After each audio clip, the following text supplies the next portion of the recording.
Assalamualaikum warahmatullahi wabarakatuh. Perkenalkan, nama saya Raisa Amanda Putri dengan NIM 2248201164 dari kelas 6C. Baiklah, di sini saya akan menyampaikan materi tentang nutraceutical. Yang pertama itu adalah pengantar nutraceutical. Yang pertama adalah nutraceutical adalah produk alami yang mana berasal dari makanan, baik alami maupun hasil ekstraksi yang memiliki manfaat kesehatan, termasuk pencegahan atau pengobatan penyakit. Salah satu komponen bioaktif yang penting dalam nutraceutical adalah fitokimia. Fitokimia adalah senyawa kimia alami yang diproduksi oleh tumbuhan dan tidak tergolong nutrisi esensial. Namun, dia memberikan efek kesehatan yang signifikan. Salah satu contoh fitokimia adalah karotenoid. Fitokimia karotenoid itu memiliki kelompok juga. Yang pertama itu ada beta karoten dan alfa karoten. Untuk beta karoten dan alfa karoten ini berbeda. Pertama itu perbedaannya dari jumlah cincin beta iononnya. Beta karoten memiliki 2 cincin, sedangkan alfa karoten hanya memiliki 1 cincin. Dan untuk efektivitas provitamin A, beta karoten lebih tinggi dibandingkan alfa karoten. Dan untuk sumbernya, beta karoten sumbernya itu pertama itu ada wortel, bayam, mangga. Sedangkan alfa karoten ada wortel, labu, dan jagung. Selanjutnya itu ada aktivitas antioksidan. Si alfa karoten cukup tinggi dibandingkan beta karoten. Selanjutnya itu ada likopen. Contoh karotenoid yang lainnya, yang pertama itu sumber alami likopen itu terdapat dari tomat, semangka, jambu biji merah, atau pepaya, yang mana biasanya itu sayuran yang berwarna cerah. Untuk strukturnya, tidak memiliki aktivitas provitamin A karena tidak mengandung cincin beta ionon, berbeda dengan beta karoten dan alfa karoten tadi.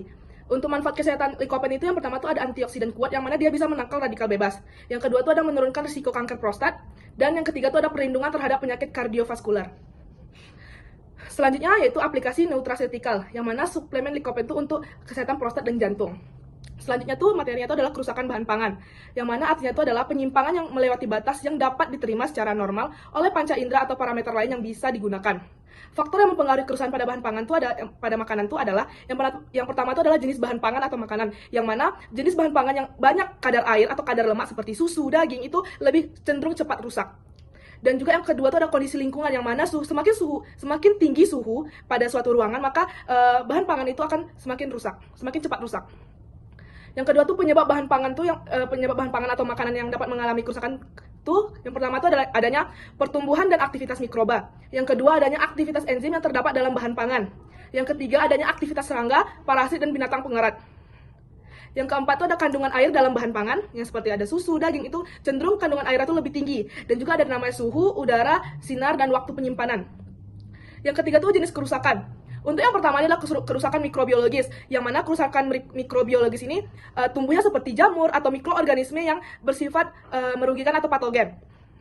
Yang kedua adalah kerusakan mekanis. Mekanis ini dimana ketika wadah penyimpanan atau wadah panen, yang mana seperti adanya penyok atau rusak pada fisik bahan pangan atau makanan. Yang ketiga itu ada kerusakan fisik. Kerusakan fisik ini disebabkan oleh suhu, kelembapan udara, dan cahaya. Yang ketiganya ada kerusakan kimia, yang mana tuh adanya reaksi kimia yang menyebabkan bahan pangan atau makanan itu seperti pH-nya yang terganggu ataupun bau-bau yang tidak sedap. Sementara kerusakan biologis, maksudnya di sini kerusakan biologisnya adalah seperti hewan-hewan yang dari luar seperti serangga atau binatang pengerat yang mana merusak bahan pangan atau makanan tersebut. Mencegah kerusakan bahan pangan itu yang pertama itu ada pengawetan suhu tinggi, yang mana tujuannya itu membunuh mikroorganisme dan menonaktifkan enzim. Contoh metodenya itu yang pertama itu pasteurisasi, yang mana suhunya itu menggunakan 60-85 derajat Celcius, susu dan jus. Yang ketiga itu ada sterilisasi, yang mana kurang dari 100 derajat Celcius. Contoh itu ada makanan kaleng. Ada juga blanching, yang mana kelebihan dari metode ini yang pertama itu aman tanpa bahan kimia, dan kekurangan itu bisa merusak nutrisi dan tekstur. Yang kedua ada pengawatan kimia, yang mana tujuan menghambat mikroba dan oksidasi dengan bahan tambahan. Contoh bahannya itu ada natrium benzoat itu seperti minuman, kalium sorbet itu roti, sulfit itu buah kering, nitrit itu produk daging, dan kelebihannya itu efektif dan mudah digunakan. Sedangkan kekurangannya harus sesuai batas aman. Yang ketiga ada pengeringan. Tujuannya itu untuk mengurangi kadar air dan agar mikroba tidak bisa tumbuh, yang mana metode itu pengeringan alami dari sinar matahari, dan juga ada pengeringan mekanis dari oven atau spray dryer, dan juga freeze drying itu dengan kualitas tinggi. Dan juga kelebihan ini ada umur simpan lama, bobot ringan, dan kekurangan itu bisa mengubah rasa atau tekstur dan biaya tinggi. Terima kasih. Baiklah, sekian dari video saya. Apabila ada kesalahan mohon dimaafkan. Assalamualaikum warahmatullahi wabarakatuh.